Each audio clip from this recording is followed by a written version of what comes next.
Hello. So I decided to do another video. I'm trying to keep them kind of short so that they're relatively easy to upload because when I uploaded, I think a video I did for close to 20 minutes, it took a little bit longer, which is fine, but I would like them to be kind of short and sweet. So, hi, I'm Chloe Youngberg. I'm new to YouTube. I'm a conservative. I'm, pro-Trump. I voted for him in 2016 and 2020. Pro-America, patriotic. I'm a Christian, specifically a Catholic, but I became a Christian a little over 5 years ago and then converted to the Catholic faith. So, I just did a blog. It's called mass=control.blogspot.com. So check that out. I'm on Twitter, CNYoungberg25, Chloe Noel Youngberg. And I'm on Instagram as well and Facebook, Chloe Noel Youngberg. And you can find my link to my blog there. I'm just trying to speak out on conservative commentary. I know there's a lot of podcasts and a lot of writing out there, but I want more people my age that are, entering their 20s, mid-20s, early 30s. I want them to speak out and speak up and just get more conservatives out there. I'm just so tired of the Rhino and Republicans because they really don't represent me and my ideals and my morals and my principles. And I love representatives like Dan Crenshaw and writers and political activists like Candace Owens and Charlie Kirk and Leo Terrell, who was on the CPAC. I did a video on some highlights from CPAC, and just so many other wonderful, diverse people speaking out about how the progressive left and Democrats and liberals that are jumping on the bandwagon, although I would say more like just more extremist progressives like AOC, like Ilhan Omar, and Bernie Sanders that are voicing their political views in an aggressive manner. They basically want to destroy everything that we represent, the conservative movement, the conservative party, everything that Trump instilled and upheld during his 4 years as president. And it'll be interesting to watch CPAC later this afternoon. Trump will be concluding the CPAC events over the weekend. He speaks tonight or this afternoon at 3:40 p.m. So anyway, this next video I wanted to focus on, I watched a documentary that came out in 2020 called Uncle Tom. If you're not familiar with the phrase Uncle Tom, I looked it up. I had heard it over the years, but I wasn't super familiar with what it meant. Uncle Tom, a black man considered to be excessively obedient or servile. So it's used in a derogatory way. I watched the documentary Uncle Tom. It's an oral history of the American black conservative in America today. There was interviews with speakers and writers like Larry Elder, Carol Swain, Thomas Sowell. Thomas Sowell was mentioned. He did not speak, but there's like some videos and segments in the video. Just want to clarify that. Walter Williams, Ben Carson, Herman Cain before he passed away last year, Candace Owens, and also I wanted to mention, let me get his name here. It was, I want to say Chad Jackson, who local entrepreneur for Mansfield Plumbing.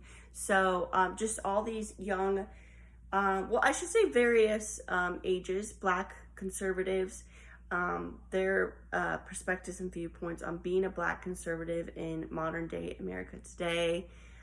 Just really inspiring stories from rough early beginnings, working hard, scraping by.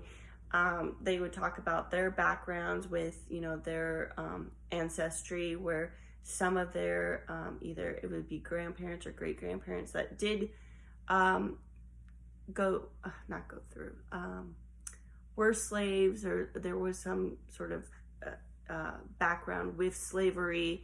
They were able to, overcome the obstacles, working hard, whether it was out in the fields or in the home, to provide better lives for their children and grandchildren and future generations. And like Candace Owens or Larry Elder, I really liked his story and upbringing. His dad in his mid 40s had his own restaurant business, worked very hard, and wanted a better future for his son. He has his sons, I should say, but Larry Elder specifically. And Mr. Elder, he didn't let that deter him from accomplishing his college education and being a well-known radio talk host. And then people like Ben Carson, if you're not familiar, is a renowned neurosurgeon. Grew up in the projects and went to Yale and just achieved so much more. Carol Swain, a former Princeton professor, married at 16, divorced, I believe, by her early 20s, had 3 small children, and just basically let, in the beginning, her insecurities and her doubts plague her and drag her down, but she wasn't going to let that happen and not continue to happen, and, pulled herself up and went to college, or completed her high school education, college, and then eventually graduate studies, and has just succeeded completely. I love listening to all these stories, and I think this documentary, Uncle Tom, should be shown, well, across the nation, obviously, in America, but in the world if possible. And I think it should be shown in classrooms, elementary, middle school, high school, not only for Black children, little boys and girls, but just all children of all races and backgrounds, and working class and middle class, and above that. I think it should be shown everywhere. It was just well done. It was just very humbling to watch. There was nothing overly dramatic or exaggerated, not extra stunts and explosions and all that extra that Hollywood does. There was nothing ostentatious about it. It was just, like I said, truly humbling and great to watch. You don't have to adjust your screen here. I am not Black, so I could not relate to their struggles, but I did grow up poor. My mom raised my brother and I as a single mother. My father was not in my life, very little, contributed very little, just a mean, vindictive, verbally abusive, and physically abusive of my mother, just a bully, and just, like I said, not in my life. But I didn't use that as an excuse, or I should say I no longer use that as an excuse to have a chip on my shoulder. And that's what I also liked about the documentary as well. They didn't have chips on their shoulder, or if they originally did, they overcame that and wanted to do better and just forge their own paths, which I think is very American. That's the American ideal, forging your own path, manifest destiny. That's what it reminds me of when the pioneer settlers crossed the prairies, crossed Native American, but Indian territories to settle down and make roots and provide for their families and build homesteads and be Americans. And I think that's what it's all about. So so the documentary touches on what conservative Black men and women have to go through, being heavily criticized. I go more into it in my my article that I posted on my blog um, about how Black conservative Americans were uh, just heavily criticized, and derogatory language and words were uttered by those that feel that Blacks should be put in their place, that they should be referred to as African Americans, even though not all Blacks are necessarily from Africa and have been in America for a long time, or maybe have immigrated from other parts of the world. So African American wouldn't necessarily be an appropriate term, or that they should be the stereotypical Black that should vote Democrat just because, their parents did or their grandparents did. As an American, especially as a Black conservative, you have the right to voice your opinion and be an American free thinker.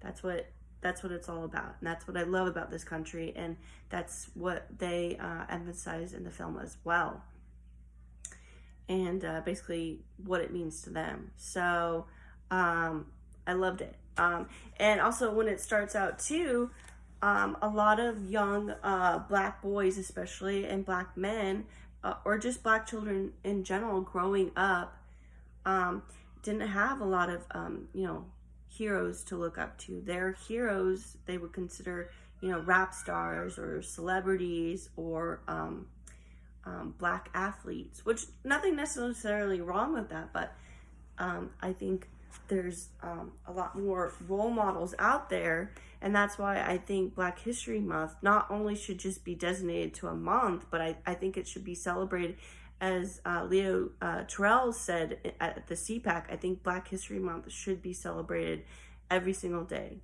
not just designated to 1 month or 1 year, just every single day for many years to come, because there's a lot of great not only Black conservatives, but just Black men and women, past, present, and hopefully the future. So I love that, because going back to Black heroes, if you will, they would look up, young girls and boys would look up to rap stars, and there's just a lot of, in my opinion, a negative connotation with the hip-hop rap industry, where they're promoting artists like Nicki Minaj or Drake, or Snoop Dogg, or oh gosh, what's his name? He's married to Beyonce, Jay-Z, smoking pot and shooting innocent people, or having guns in videos, or having women dancing in a sexual manner, being dancing and being half naked, or promoting movements like the Black Lives Matter movement, which I highly disagree with, because it's rooted in Marxist ideals, and I'll go more into that in the next video, and promoting Black culture and Black lives, but manipulating those that truly believe in Black Lives Matter and that they care about Black lives, but they actually want to divide the country, Black versus white, male versus female, progressives versus conservatives. And I don't think that's what Black Lives Matter should be about. And honestly, I think all lives matter, whether you're Black, white, male, female, born, unborn.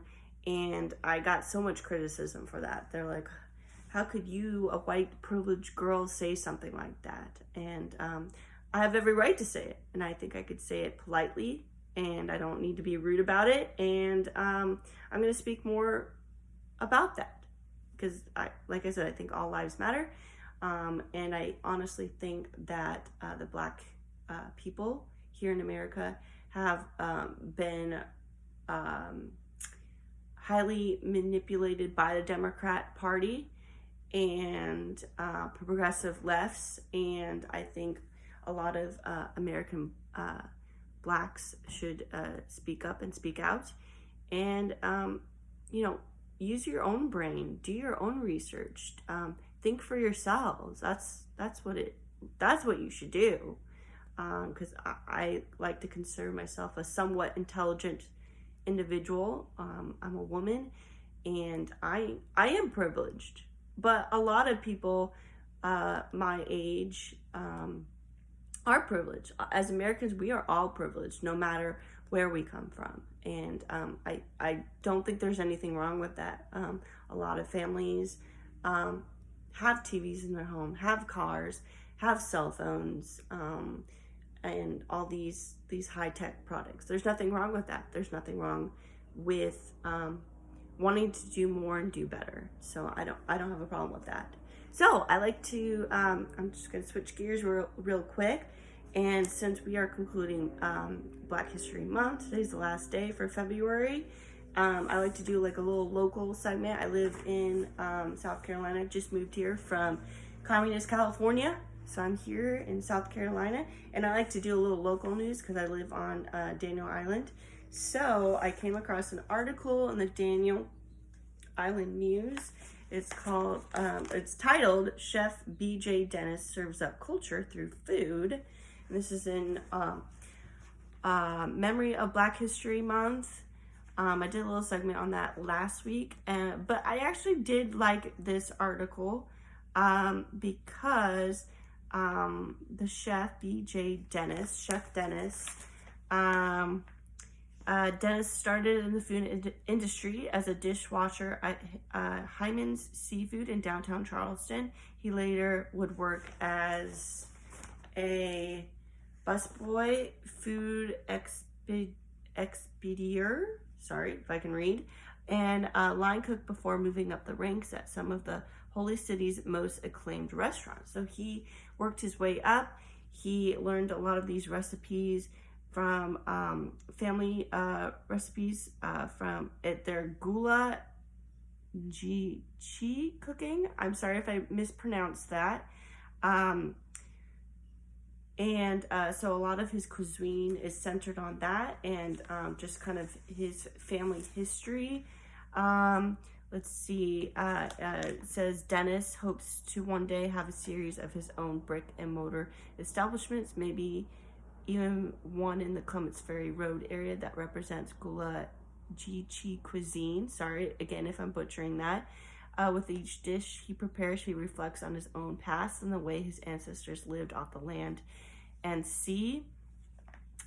And there was in the review he says his referring to his ancestors that some of his earliest memories involve helping his parents and grandparents with planting. His great-great-grandfather James Dennis, who is buried along with other family ancestors on Daniel Island, originally bought 22 acres of land on Thomas Island in the early 1900s. He says they were sharecroppers. They actually owned the land and hired other people in the community. There was a rich pond, and my grandfather said that his grandfather had all types of fruit trees, and they farmed all that land. So he comes from a very hardworking family.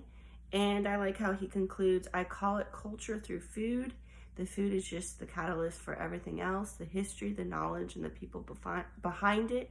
It's taken me places to connect with my people and to let us know the bigger picture is we all are all one. So I liked that, and I will conclude on that. And it was just a very fascinating read. I like that he was inspired by his past to help his culinary career, and hopefully it sounds like he has future plans and aspirations, so hopefully that will better his culinary aspirations and take him into the future.